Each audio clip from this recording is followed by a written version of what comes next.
Всем привет, друзья! Пришло время обзора на последний год 20 века. Все о главных событиях 2000 года прямо сейчас и сегодня в выпуске. Отличные фильмы и сумасшедшая музыка, спортивные победы и научные открытия, легендарные видеоигры, сокрушение гигантов и ограбление века, необычные рекорды и люди года, новый президент России, война, а также многое другое прямо сейчас. Друзья, обязательно загляните в описание, поставьте лайк, напишите любой комментарий и смотрите видео до конца. Это очень поможет развитию канала.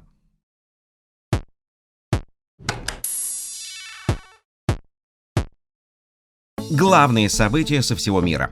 Окружной суд Вашингтона наносит империи Билла Гейтса сокрушительный удар. Компания Microsoft нарушила антимонопольное законодательство, и ее нужно разделить. Такой строгий вердикт судьи Томаса Джексона из-за того, что компания продавала вместе с оперативной системой и другие свои продукты, то есть навязывала покупателям то, что им не нужно, пользуясь тем, что альтернативы их операционки просто нет.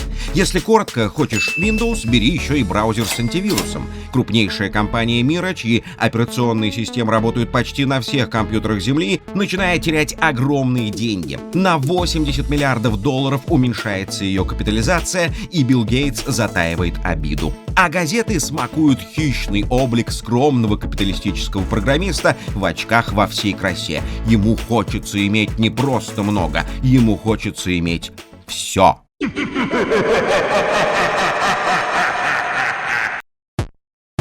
Ограбление века. Три вооруженных грабителя в лучших традициях криминальных фильмов совершают дерзкое ограбление Национального музея Стокгольма и крадут творения великих художников. Автопортрет Рембрандта и картины «Разговор с садовником» и «Молодой парижанин» кисти Ренуара. Злоумышленники скрываются под покровом ночи, следуя инструкциям хрестоматийных детективов Агаты Кристи на лодке, поджидавшей их в укромной заводе. Полицейские почти берут след, но упускают злодеев.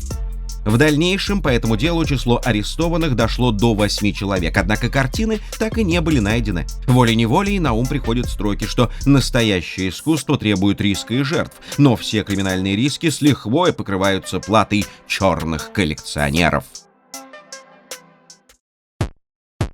Крупнейший в истории выигрыш посетителя казино в Лас-Вегасе на игровых автоматах. Простой американке-официантке Синтии Джей улыбнулась удача в январе 2000 года в виде 35 миллионов долларов. Владельцы казино были в недоумении. Как так могло случиться? Видимо, действительно 2000 год принес сбои не только в компьютерах по всему миру, но и в игровых автоматах. Технологии постепенно завоевывают планету, и сопротивляться их напору нет смысла. Научная мысль не утихает ни на минуту, и результаты не могут не радовать. 2000 год — наглядный пример успеха и расцвета технологических новинок. Будущее видеокассеты и CD-дисков предопределено. Миру представлены первые флешки. Теперь всю информацию можно носить в этой маленькой, очень маленькой продолговатой коробочке. Правда, объем еще маловат, всего 8 мегабайт, и стоят они недешево, но это только начало. Легендарный телефон Nokia 3310 был выпущен в продажу в сентябре 2000 года. Никто и не предполагал, что этой модели предстоит такая долгая жизнь и всемирная слава. Молва о его надежности и долговечности будет известна от самого Северного полюса и до жарких африканских пустынь. Модель получилась настолько удачной, что объем продаж аппарата составил более 126 миллионов штук за все время существования. А прочность и неубиваемость телефона стали настоящими интернет-мемами. В игровой индустрии жизнь кипела, если уж не как огромный мрачный котел в игре Diablo, то уж точно как стильная эмалированная кастрюля из игры The Sims. Эти две компьютерных истории оставили свой неизгладимый след в сердцах игроков.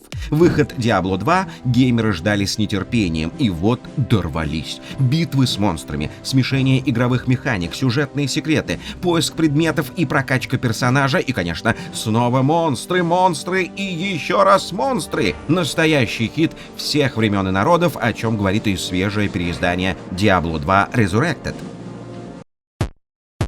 Кстати, про кухню. Кухня в игре The Sims была просто заглядение, впрочем, как и спальня. Самая известная, спокойная и неспешная игра со времен упадка Тетриса открыто представила игрокам новый жанр игрового симулятора жизни. The Sims была любимой игрой девочек, когда можно не спеша строить дом, заниматься домашним хозяйством, радоваться жизни и вечно играть в эту замечательную игру. 2000 год в мире кино прошел под счастливым и улыбающимся ликом Тома Круза. Приключенческий боевик «Миссия невыполнима 2» — победитель в кинопрокате. Более 39 миллионов зрителей по всему миру. 546 миллионов долларов кассовый сбор ленты. Сюжет истории рассказывает про русского ученого Владимира Нехорвича, создавшего лекарство от вируса гриппа, которое проверяли на искусственно созданном вирусе, оказавшемся опасным биологическим оружием. Оно может попасть в руки плохих парней, и тогда разразится пандемия. Ох уж эти вирусы! Особенно зловеще эта история смотрится сегодня, в 2021 году, когда в мире бушует эпидемия коронавируса. Как же пригодился бы сейчас нам супергерой Тома Круза? Что скажете, друзья? А не просматривается ли связь с фильмами и играми 2000-х годов и нашим временем? Пишите свои мысли в комментариях. О других кинохитах года мы расскажем вам в следующем выпуске, а сейчас обратимся к отечественным фильмам. В России тоже кинопремьеры и тоже успешные. На широкие экраны выходит «Брат 2», продолжение приключений главного героя Данилы Багрова, культового киношедевра «Брат».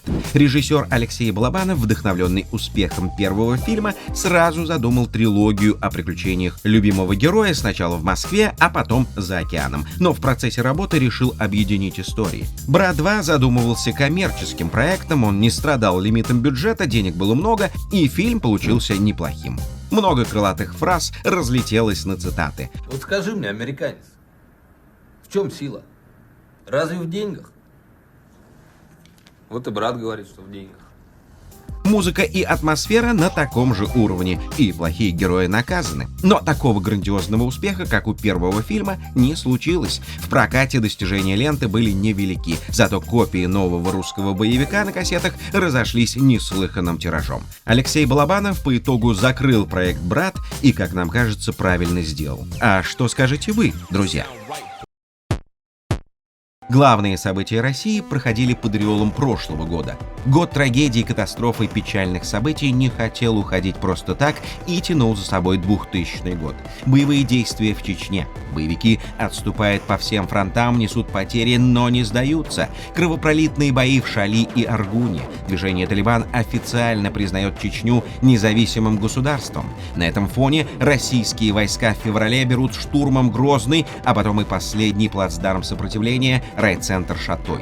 Полномасштабная войсковая операция завершена, но впереди еще трагедия 7-й роты 76-й дивизии ВДВ в бою за высоту 776, гибель Сергиево-Посадского ОМОНа, бесконечные локальные бои и столкновения, но люди видят главное. Федеральная власть начинает наводить конституционный порядок в стране.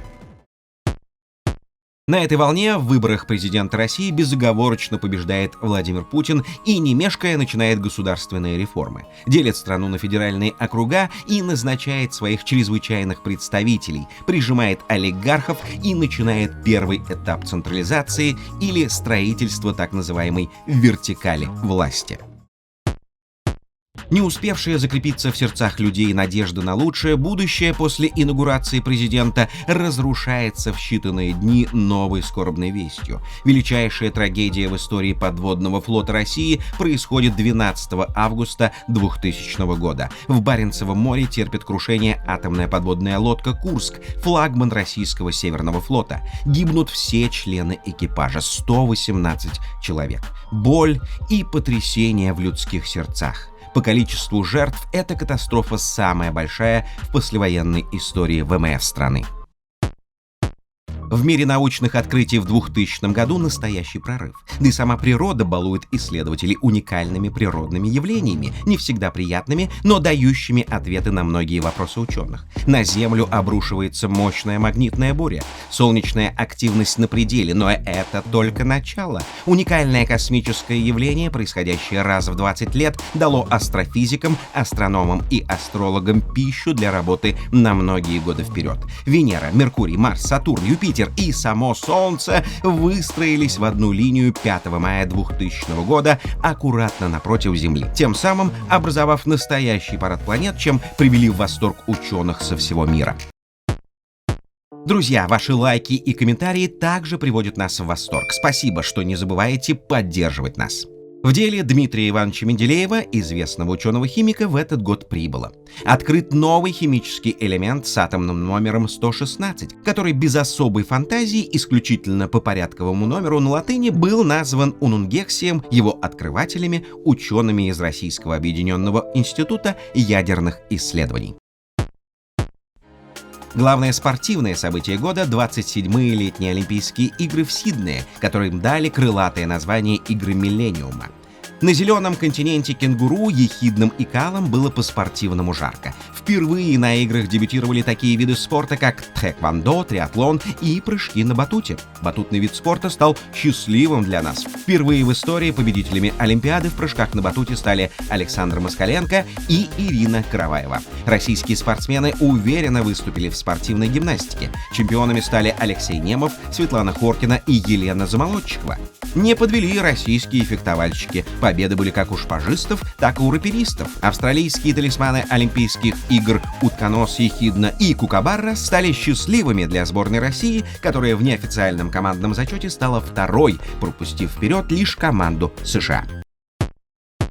Музыкальная индустрия была на пике своего расцвета в 2000 году. В мире музыки и шоу-бизнеса случилось много интересного. Киев, Украина, 2000 год. 4 человека с 5-й попытки, но все же создали Виагру. Нет, дело не в препарате компании Pfizer, улучшающего потенцию у мужчин, а в женской поп-группе, которая тоже улучшала, как минимум, настроение у мужской половины человечества. История успеха проста. Бизнесмен и телепродюсер Дмитрий Костюк предложил идею. Музыкальный продюсер Константин Меладзе сочинил песню, а Алена Винницкая и Надежда Грановская ее исполнили. Попытка номер 5, дебютный сингл группы, сразу вышел в лидеры популярности сначала на Украине, а потом по всему пространству бывшего Советского Союза.